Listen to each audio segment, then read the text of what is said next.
Salut PPC. Comment ça va? Super. Toi, t'es le spécialiste des vidéos de la loose, mais pour une fois, tu l'as raté. Tu vas faire une vidéo du succès. Je vais loser une vidéo de la loose. D'accord. Donc, on va jouer à qui perd gagne. Donc, tu vas faire une vidéo du succès. Ouais, pour une fois. Sur les 7 points pour réussir votre site de e-commerce en ligne. C'est la fête. Et ma spécialité, c'est d'expliquer comment c'est la loose. Bah, le premier, c'est de se tromper d'objectif. Monter un site pour vendre. Il faut déjà en avoir un, quoi. Hein, ouais. Il faut déjà en avoir un, mais on peut commencer en cherchant des prospects, en faisant des contacts, en orientant des gens vers sa boutique dans la rue. Donc un site de commerce, c'est pas forcément une boutique en ligne. On peut y aller pas à pas. Voilà. Le deuxième, c'est le grand classique. C'est de commencer par la fin. On est tous préoccupés pour aller vite, pour faire beau, pour être connu, pour être célèbre. Alors il y a beaucoup de débutants qui se disent je vais être en première page de Google alors qu'ils n'ont pas commencé à mettre du contenu. Pensez référencement. Donc les conférences de conférencement sont pleines à craquer de gens qui n'ont même pas encore un site. C'est quand même fort dommage. Commencer par la fin, c'est aussi commencer par la déco. Avant que la maison soit construite, on veut la peindre. Non, il faut commencer par faire des fondations, faire des murs, mettre un toit, avant de mettre du papier peint. Donc le graphisme du site, on se calme. Et donc pour se planter, en fait, on fait d'abord la créa, on verra après les objectifs. Exactement, c'est affreux. C'est magnifique ça. On laisse très cher à un graphiste alors qu'il devra tout refaire après, c'est une catastrophe. Le troisième, c'est ignorer l'aspect stratégie. Il y a une stratégie, même si on est une toute petite entreprise, il faut réfléchir à qui suis-je, qu'est-ce que je veux vendre, à qui, comment. Et puis surtout, ça sert à rien d'aller au milieu du ring affronter les grands méchants que sont les grands marchands en ligne, la Fnac ou Cdiscount. Oh, pas de nom, pas de marque, on avait dit attention. J'ai rien dit. On peut avoir une stratégie de niche très intéressante. Il y a plein de clients qui veulent des spécialistes de leurs produits. On fonce.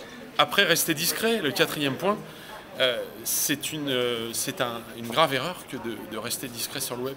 Quand on a un projet, il faut en parler autour de soi, il faut avoir l'avis de ses amis, de gens qui sont très compétents sur la question. Et il ne faut pas hésiter à utiliser les réseaux sociaux, à faire du Twitter, du Facebook, à en parler à ses copains, animer une communauté. Community manager. On passe au point numéro 5 maintenant. Le point numéro 5, c'est de penser qu'on peut tout faire soi-même.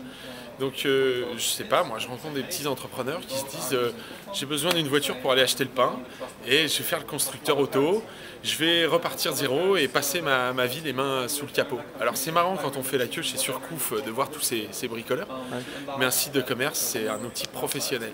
Donc il faut laisser ce travail-là aux ingénieurs et utiliser une plateforme qui est bien conçue et qui va permettre à l'entrepreneur de vendre, de faire son travail. Et ce point numéro 6, qu'est-ce qu'il voudrait dire? Alors, ce point numéro 6, c'est un point disruptif, la disruption cher pour à tout Henri faire péter. Kaufmann. Moi, ce que je dis à un commerçant en ligne, c'est d'éteindre le PC.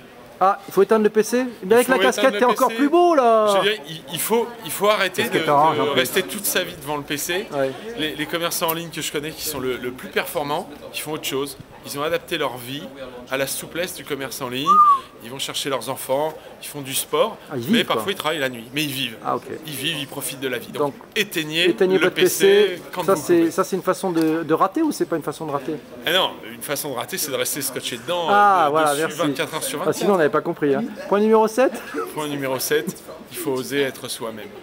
Ce n'est pas parce que vous êtes un petit commerçant en ligne qu'il faut avoir de complexe. Vous avez une personnalité et vos clients vont vous aimer parce que vous exprimez réellement votre talent, vos compétences. Et on parlait de stratégie tout à l'heure, il faut que votre stratégie, elle corresponde à ce que vous avez dans les tripes. Il faut savoir exprimer ça et pas être schizophrène et se faire passer pour quelqu'un d'autre. C'est très très important. Merci Hervé. Avec plaisir. Ma casquette.